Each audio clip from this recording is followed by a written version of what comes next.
Vous vous rappelez de ce récit? Cette femme qui est venue, alors que Jésus était à table dans la maison de Simon le lépreux, il avait été guéri, Simon, et donc d'un côté il y avait ces religieux, de l'autre côté les disciples, et cette femme, Marie de Béthanie, qui rentre avec ce vase de parfum d'albâtre, 300 deniers, 300 journées de travail. Donc c'est quelque chose que seuls les riches pouvaient s'offrir et dont ils mettaient une partie sur les corps des défunts pour embaumer leur corps. Donc c'est pour ça qu'il se passe quelque chose de tout à fait particulier. Et donc cette femme vient, en pleurs, se met aux pieds de Jésus, elle défait son foulard.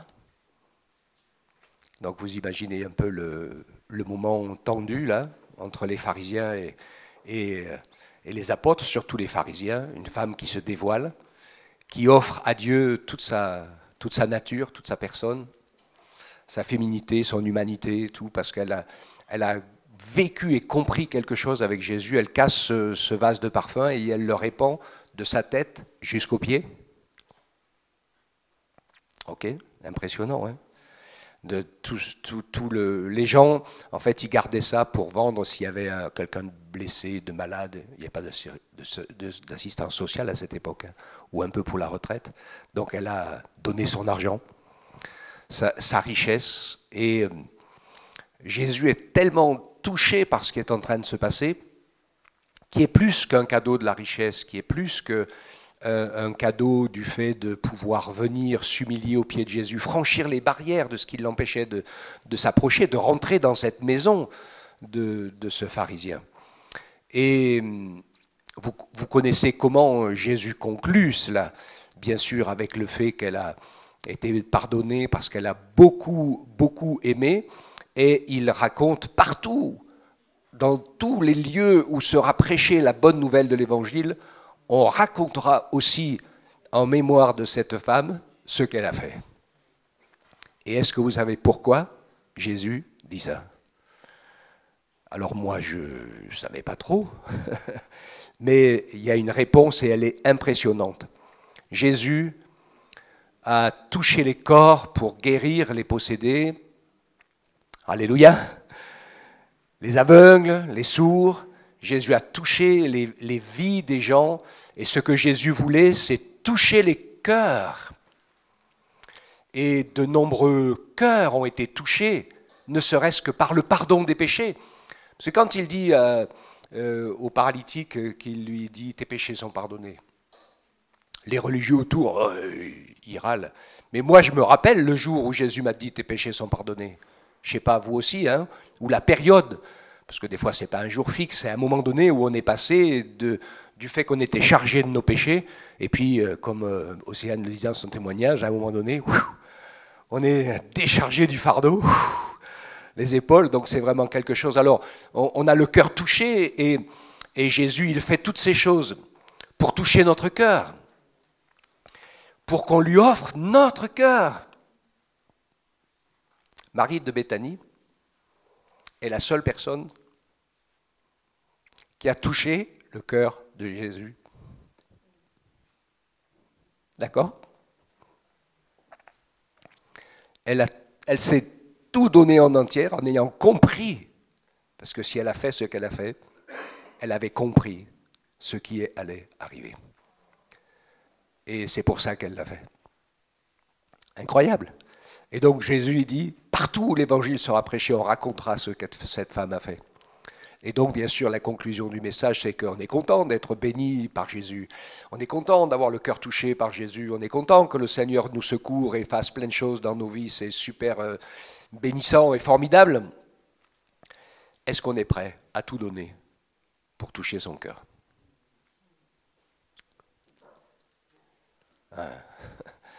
C'est pas évident, hein? Et donc, le Seigneur va nous y aider. Parce que lui, c'est ce qu'il veut. Il faut qu'on arrive à ça. La finalité pour devenir son épouse, c'est aussi de toucher son cœur comme il a touché le nôtre, pour que cette relation d'amour soit complète et soit parfaite. Amen. Dieu est tellement grand. Alors du coup, je réfléchissais, je voulais parler de quelque chose, et puis vraiment, je me suis dit ce matin, non, ça ne peut pas faire autrement. Luc 11, chapitre 14, Jésus chassa un démon qui était muet. Le démon fut sorti, le muet parla, et la foule fut dans l'admiration. Bon, les religieux, ils avaient une théorie, mais ça nous intéresse pas. On passe au verset 20. Mais si c'est par le doigt de Dieu, dit Jésus, que je chasse les démons, le royaume de Dieu est donc venu vers vous. Lorsqu'un homme fort et bien armé garde sa maison, ce qu'il possède est en sûreté. Et là, dans cette parabole, Jésus parle de l'homme fort qui tenait Océane ou qui peut tenir, ils tiennent plein de gens prisonniers, hein, ou parce qu'ils ont des liens et des points d'entrée.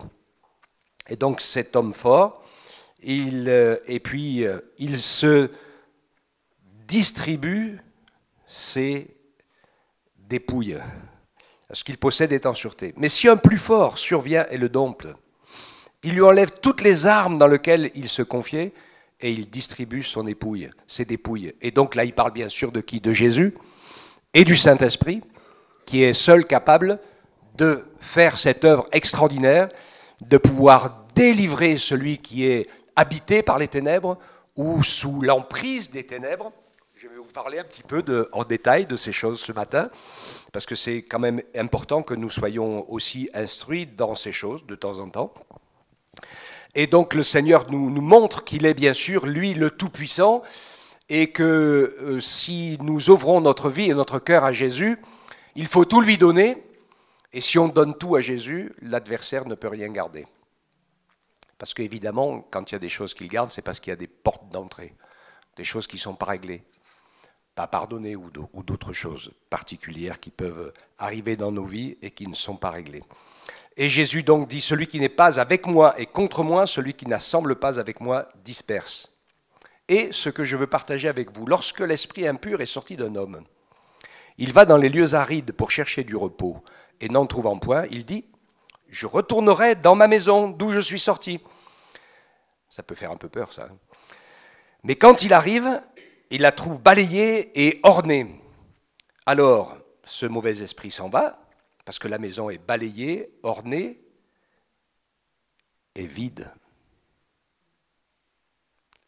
Le Seigneur, par sa puissance, a fait sortir le démon, et la personne qui a été délivrée ne s'est pas convertie, elle n'a pas fait rentrer Jésus, ni le Saint-Esprit. Donc quand le sang de Jésus est passé sur une vie, l'esprit mauvais ne peut pas rester, il s'en va. Donc la maison est balayée, elle est ornée, on redevient quelqu'un de normal. Mais si l'esprit mauvais revient et qu'il trouve la maison vide, il s'en va, il prend 7 autres esprits plus méchants que lui, il entre dans la maison, ils s'y établissent, et la dernière condition de cet homme est pire que la première. Je peux vous dire que par expérience spirituelle, j'ai vu 2 cas comme ça, surtout un, dont la vie de cette personne était devenue plus possible du tout. Vous pouvez imaginer ce qui peut se passer quand il y a ce retour complet en arrière. Donc ce matin, je vais prendre un petit moment pour vous parler donc de cette délivrance des démons, et puis des esprits impurs, qu'il est écrit de nombreuses fois dans l'Écriture, et des esprits méchants, dont il n'y a un seul texte qui parle. Et vous allez voir qu'il y a une différence.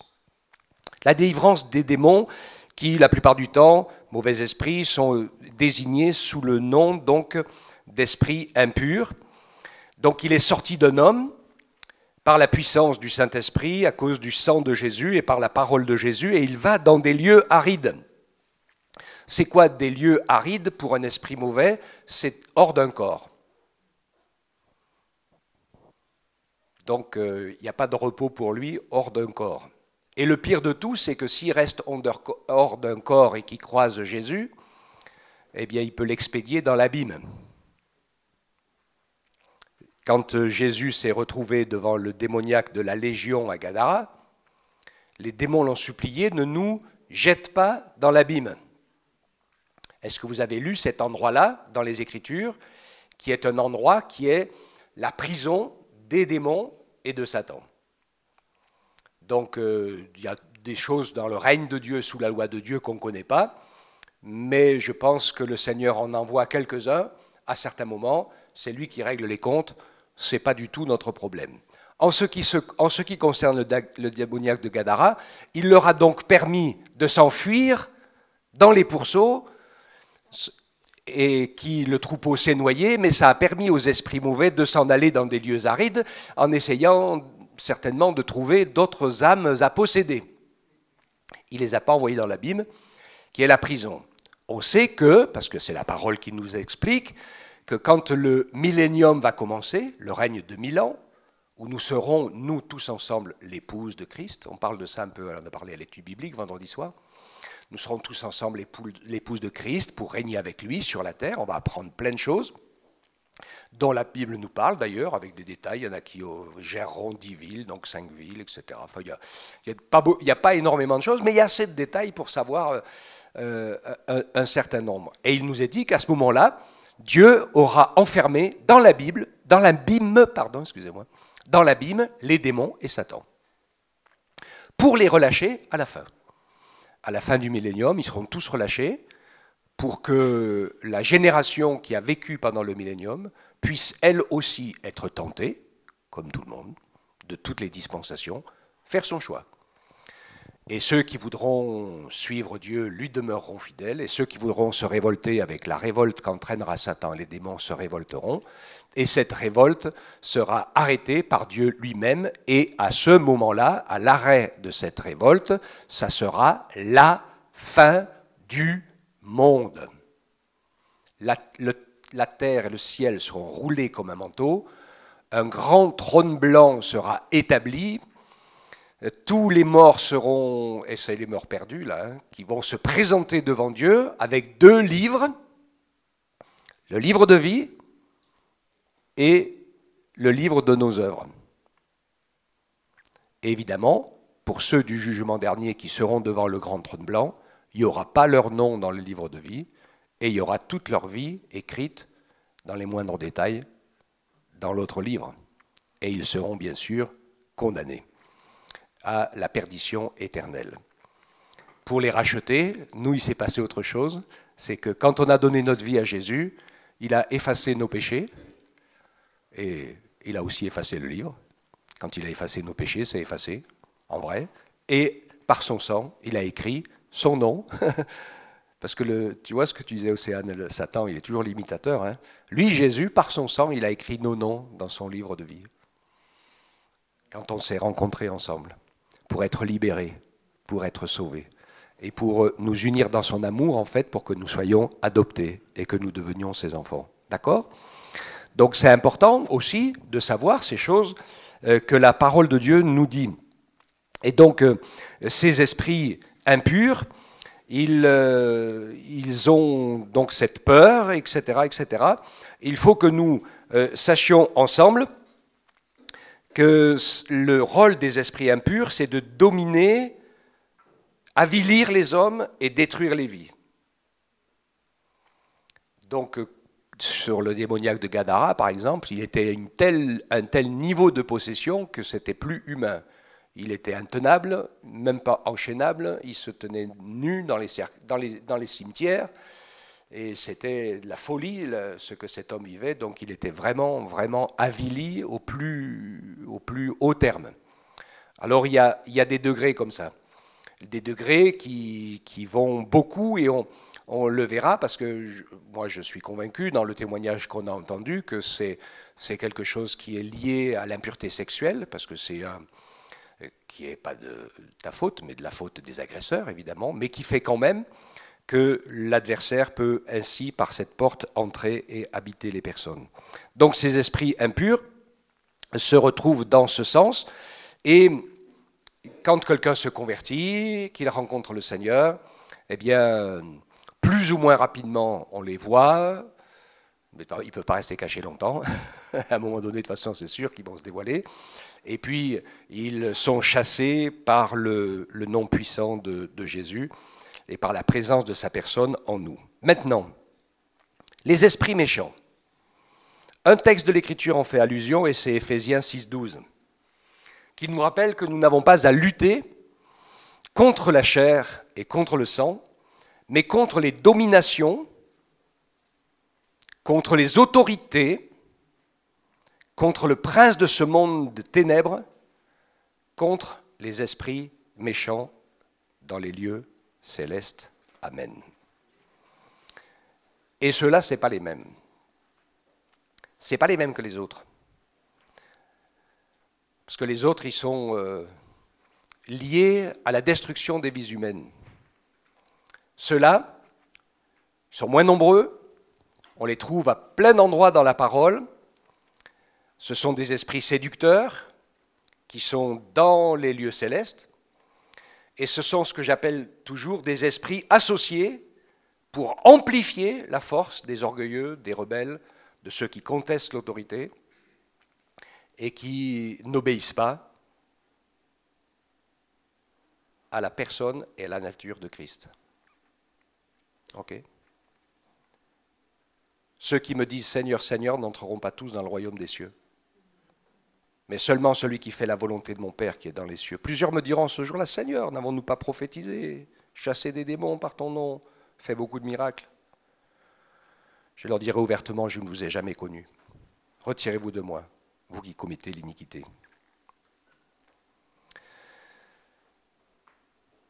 Donc on n'en parle pas beaucoup de cela en général. Vous les retrouvez dans les dictateurs. Quand vous avez ce gars de la secte coréenne qui mariait plein de gens ensemble et qui avait dit qu'il avait été chrétien, prédicateur cet homme. Hein. Et il dit que Jésus a raté sa mission et que lui, il va la réussir. Et donc, quand on voit ce qu'il a fait, quelle catastrophe. Vous retrouvez ces esprits méchants dans les dominateurs, c'est les plus forts ceux-là qui seront, vous le verrez, dans les dominateurs, quand ils vont sortir de la bête du faux prophète et de l'antéchrist. À un moment donné, quand ils sont dévoilés, arrêtés et anéantis par le Seigneur, ce sont des personnes, et il dit, ils vont sortir de leur bouche des esprits qui sont comme des grenouilles. Vous vous rappelez? Vous avez lu ça? Parce qu'à un moment donné, bien sûr, l'esprit méchant s'en va. Et c'est bien sûr la catastrophe. En général, ceux qui, êtres humains, vivent dans la séduction, dans l'orgueil, dans la rébellion, dans la contestation de toutes sortes ou de toute forme d'autorité, se retrouvent donc amplifiés dans leur manière de vivre et de faire par ces esprits méchants. Et la plupart du temps, ces gens-là, ces hommes ou ces femmes, se terminent dans les péchés de la chair, pour les hommes. C'est comme ça que ça se termine. Et c'est pour ça que vous retrouvez parfois des grands hommes de Dieu dans des attitudes impensables, ou alors dans le délire mystique, avec tout doucement la création de quelque chose, d'autres vérités, à côté de la vérité. D'accord? On est vraiment ici dans quelque chose, vous comprenez la différence, qui n'a rien à voir avec le fait d'être habité, avili, prisonnier, limité, entraîné vers l'impureté, entraîné vers toutes sortes de choses qui... Esprit impur, esprit méchant, d'accord? Et c'est pour cela que dans l'épître de Paul aux Corinthiens, on voit ces paroles qui sont importantes et où le Seigneur nous invite, bien sûr, à avoir une attitude, et c'est tellement important. Vous remarquez aujourd'hui que dans la mentalité du monde dans lequel on vit, c'est le relâchement total de toute mœurs. Toutes mœurs. Et donc, il y a des choses qui arrivent et qui sont catastrophiques, et vous comprenez très très bien, on est dans le domaine des esprits impurs ici, hein, et vous comprenez très très bien comment tout dérape et va dans n'importe quel sens. Dieu va nous encourager à pouvoir lutter dans la prière, dans la confiance et dans l'amour, bien sûr. Il nous parle, quand je vous disais le texte des Corinthiens, les aliments sont pour le ventre pour les aliments, Dieu détruira l'un comme l'autre, mais le corps n'est pas pour l'inconduite, il est pour le Seigneur, et le Seigneur est pour le corps. Et Dieu qui a ressuscité le Seigneur ressuscitera aussi nos corps par sa puissance. Ne savez-vous pas que vos corps sont les membres de Christ? Prendrais-je les membres du Christ pour en faire les membres d'une prostituée? Certes non. Ne savez-vous pas que celui qui s'attache à la prostituée est un seul corps avec elle, car il est dit, les deux deviendront une seule chair. Mais celui qui s'attache au Seigneur est avec lui un seul esprit. Fuyez l'inconduite. Quelque autre péché qu'un homme commette, ce péché est extérieur au corps. Mais celui qui se livre à l'inconduite pêche contre son propre corps. Et ne savez-vous pas ceci, votre corps est le temple du Saint-Esprit qui est à vous, qui est en vous, que vous avez reçu de Dieu. Vous ne vous appartenez plus à vous-même, car vous avez été rachetés à un grand prix. Glorifiez donc Dieu dans votre corps et dans votre esprit, qui appartiennent à Dieu. Amen. La porte d'entrée pour prendre du pouvoir sur nos vies, pour les esprits impurs, c'est de ne pas veiller sur son corps. Donc attention à la porno, à l'alcool, à la drogue, toutes les choses qui touchent au corps. Parce que même si on est chrétien, tout ça, mais qu'on ouvre une porte, alors il met le pied dans il met le pied dans la porte, etc. Et le deuxième combat, le deuxième niveau qui est important pour nous tous, c'est les esprits méchants qui rôdent et qui s'emparent des cœurs qui ne sont pas humbles, pas humiliés, et qui ne marchent pas dans la soumission et dans l'obéissance à Christ. Et attention à cela, bien sûr. Et ces esprits, bien sûr, sont dans ce monde aussi pour préparer la révolte finale. Vous avez toute l'armée de l'adversaire, il est bien organisé, mais il fait une œuvre qui se trompe. Alors l'Écriture nous encourage à pouvoir compter pour que ça, et je voudrais terminer avec ça, c'est ma conclusion. Le Seigneur a fait le ménage dans notre temple qu'est notre corps. Par son sang précieux, il nous a lavés de nos péchés, il a balayé et orné la maison, il nous a ornés de dons et de talents et de choses qu'il a mis, qu'il a déposées en nous. Faisons de Jésus le roi de notre vie, de notre cœur, de nos pensées et de notre corps. Le fait de venir à l'église, de se soumettre les uns aux autres, de prier les uns pour les autres, ça fait partie de l'obéissance du corps. Et Dieu nous y encourage, bien sûr, parce que c'est facile à dire « Dieu, je t'aime ». J'ai dit ça à ma femme une fois aussi. Elle m'a répondu « Prouve-le ». Parce que le dire, c'est facile. Mais des fois, il faut peut-être mieux moins le dire et essayer de le prouver. Ok, hein? C'est super, bien sûr, important, ces choses-là. Donc, on rebondit sur le témoignage de Marie de Béthanie. Soyons de ceux qui donnent tout à Jésus. Nous ne sommes rien sans lui, nous ne pouvons rien sans lui. Humilions-nous sous sa main, marchons dans l'obéissance, la soumission à l'autorité de Christ. Ne soyons pas des cœurs rebelles. Fermons la porte à tout esprit méchant et permettons à Dieu de glorifier son nom en toute simplicité. Et il va le faire, et il le fait, et il est en train de le faire. Amen. On bénit le Seigneur pour cela, et on prie pour toutes ces âmes qui sont en train de s'approcher de Jésus pour que le Seigneur les touche et qu'il leur fasse grâce. Amen. Seigneur, on te célèbre ensemble. On te remercie parce que tu veux faire une alliance avec nous tellement forte. Une alliance entière.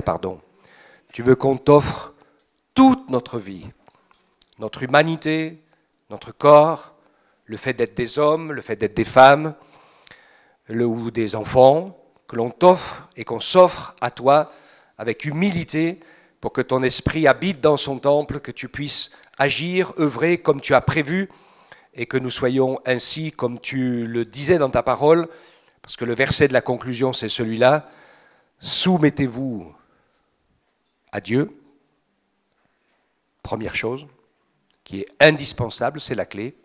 La deuxième, résistez au diable, pour pas qu'il ait de prise sur nos corps pour les esprits impurs, ou sur nos cœurs et nos pensées pour les esprits méchants, et que nous puissions ainsi, en étant dans ce chemin d'obéissance et d'humilité, que nous puissions le voir fuir loin de nous, en n'ayant plus aucune prise. Amen. Alléluia. Que le Seigneur vous bénisse, qu'il nous encourage, et qu'il nous donne de marcher de progrès en progrès à l'honneur et à la gloire de son nom. Soyez tous bénis et encouragés. Amen.